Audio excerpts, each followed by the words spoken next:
오늘은 질량 에너지 등가 원리에 대해서 하겠습니다. 자, 우리 일과 에너지 단원에서 일 에너지 정리에 대해서 배웠습니다.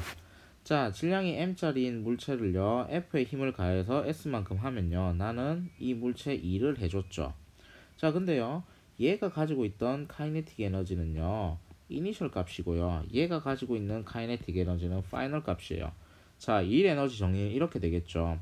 델타 카이네틱 에너지는 한 일의 양 W랑 같은데 우리는 요거를 실천적으로 이렇게 해석을 해야 된다 했죠. 카이네틱 에너지의 파이널 값은 어떻게 되나요? 초기 카이네틱 에너지 값에다가 내가 해준 일의 양을 더해주면은 나중 카이네틱 에너지가 된다는 거죠. 그 말은요, 이를 통해 가지고 내 에너지를 공한테 전달해 준다라는 거예요. 그게 일 에너지 정리라는 거였죠.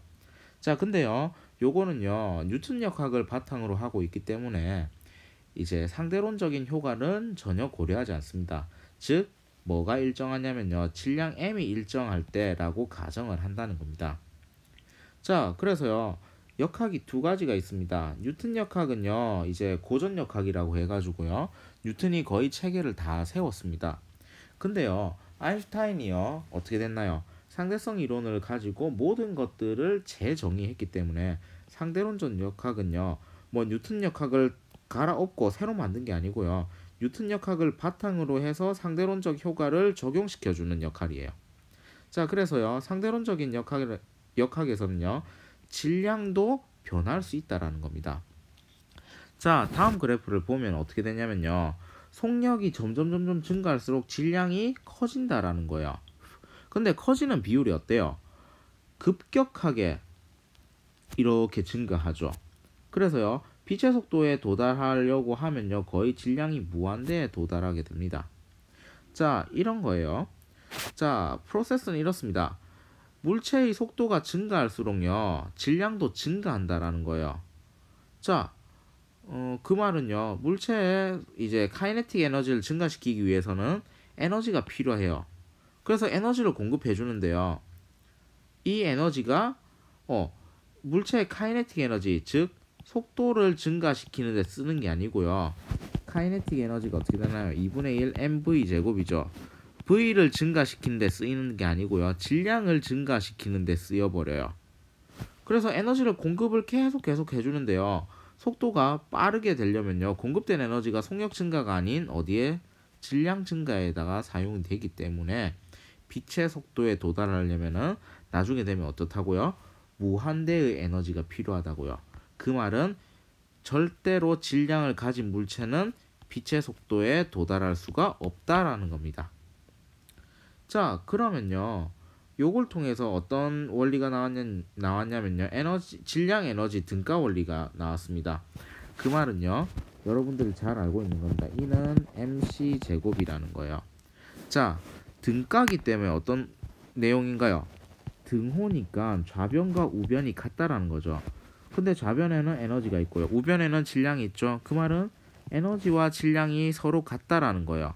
근데요, 같은 게 비율이 조금 달라요. 에너지는 어떻게 된다고요? 질량에다가 얘는 빛의 속력이에요. 빛의 속력의 제곱을 곱한 것만큼 같다라는 거예요. 자, 그 말은요, 질량이 에너지로 바뀔 수도 있고요, 에너지가 질량으로 바뀔 수가 있습니다. 자, 질량이 에너지로 바뀌는 거는 나중에 핵융합, 핵분열을 통해서 보실 수가 있고요, 에너지가 질량으로 바뀐다는 건요, 빅뱅 이후에, 빅뱅이 일어난 뒤 조금 뒤에 일어나는 현상들은 에너지가 전부 다 질량으로 바뀌어서 물질이 만들어지는 겁니다. 자, 대표적인 예시를 한번 봅시다. 질량 결손 에너지라는 게 있어요. 자, 얘는요, 이제 우라늄짜리인데요, 235짜리는 반응을 잘하는 애예요. 걔를요, 느린 열 중성자를요, 이렇게 꽝 하고 갖다 박으면요, 두 개로 이렇게 분리돼요. 얘는 크립톤이고 얘는 바륨인데요. 자, 이 커다란 공이요, 우라늄 때문에 이렇게 갈라졌는데, 이 갈라질 때 어떻게 되나요?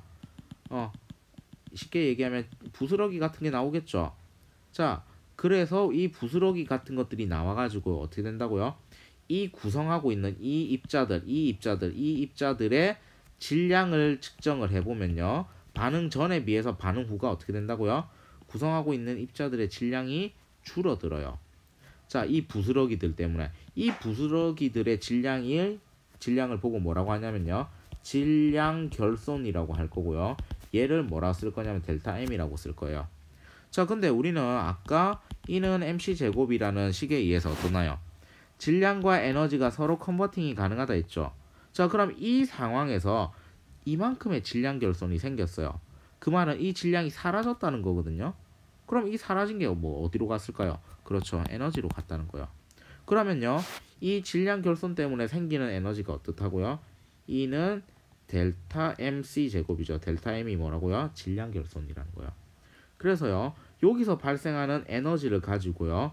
핵 발전소에서는 어떻게 하냐면요. 물을 끓여요. 요 물통에 있는 물을 끓여요.